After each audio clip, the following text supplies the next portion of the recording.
Ladies and gentlemen, welcome to a new NSL live talk. And this time there will be exciting news coming. I have here as my guest Kirk Verner, who we know all very well, but in a different function you're here now. And there's Steve Hubbard, and we have them here as a function, in different functions this time for a good reason. Steve Hubbard is the Director of Competition for USBA, and Kirk is a member of the Formation Skydiving Committee, or how is it correctly? The Competition Committee, yeah. Competition Committee. And they have great news for the US Formation Skydiving community. What is it? Go ahead, Steve. So we, I guess, at the board meeting this past January, February, whatever it was, after soliciting opinions from basically the entire competition community, there seems to be a big want or need for a lower class than intermediate for FourWay Fs. So the committee, Kirk's the chair, and there's 6 or 7 other members. The committee discussed it and approved the adding of it as a test event at this year's Nationals to be held in Arizona, and it will also be probably a test event, if not a full event, but probably a test event next year at Chicago. We've gotten commitments from both Eloy and Chicago to do it for the next 2 years, which we announced that already. We'd announced that pretty shortly after the board meeting, maybe even at the board meeting we announced it. I know Melissa Lowe wanted to get the word out there, so we put the word out, and then after some discussion internally in the committee, Kirk had the idea of, why don't we mimic the NSL classes, since we have the intermediate classes, what equates to, I think, your AA, and then double A and triple A. Triple A is open, I know. Triple A is open, advanced. Double A is intermediate already. That's what I'm saying. Yeah. So intermediate is your double A, and open is triple A, and advanced is triple A. So we, instead of reinventing the wheel, which we had, kind of picked our own blocks, and Kirk had the idea, why don't we just match NSL's A classes? People have already trained and gotten comfortable with that kind of progression up A, double A, triple A, and I thought it was a great idea. Put it out to the committee. Committee all agreed, and I had a brief conversation with you, and it was decided that that's what we're going to do. So come in. I've got the rules set, ready to go. I'm just waiting for one last. The FAI or ISC is taking their sweet time putting their rules out, so I can't do our rules until theirs comes out. Mm-hmm. But I've got one chapter left to do, and then all the rules will come out, including a special separate set of rules for this beginner class, which is basically just mimicking what you've got. I think it's 8 blocks, all randoms, 3 or 4 points per round. Slightly higher exit altitude to accommodate newer jumpers who may not be comfortable deploying as low as you do when you exit from 10.5 with 35 seconds working time. Same 35 seconds working time, of course, but that's really pretty much the only difference. Is just a lower dive pool, which I think it's going to do great. I mean, you've proven it that it does do well in NSL, so I think it's going to do well.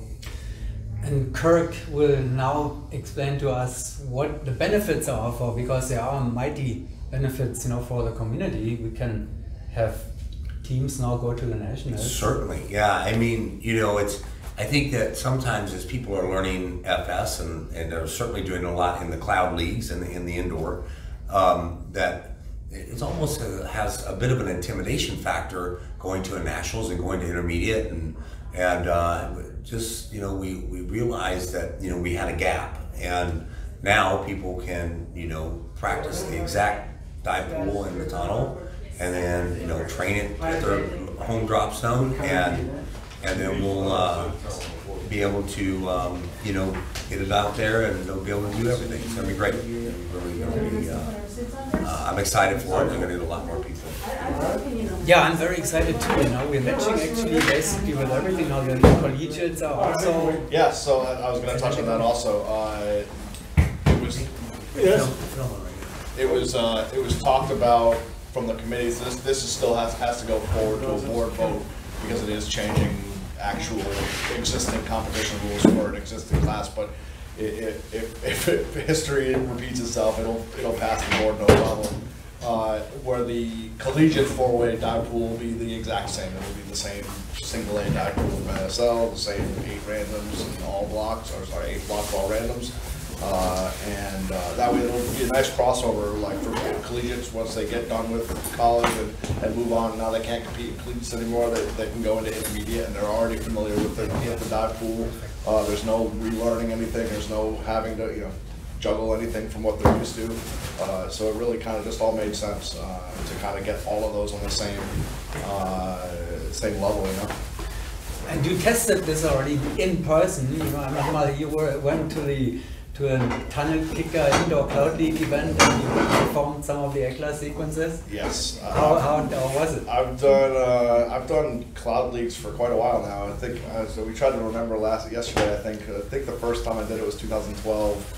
So I've been doing it for quite a while, and then for a little while I stopped, and now I'm back here in Paraclete and doing them here, and it's going to be back. It's great to fly with the guys here, and look forward to whatever else is coming. So.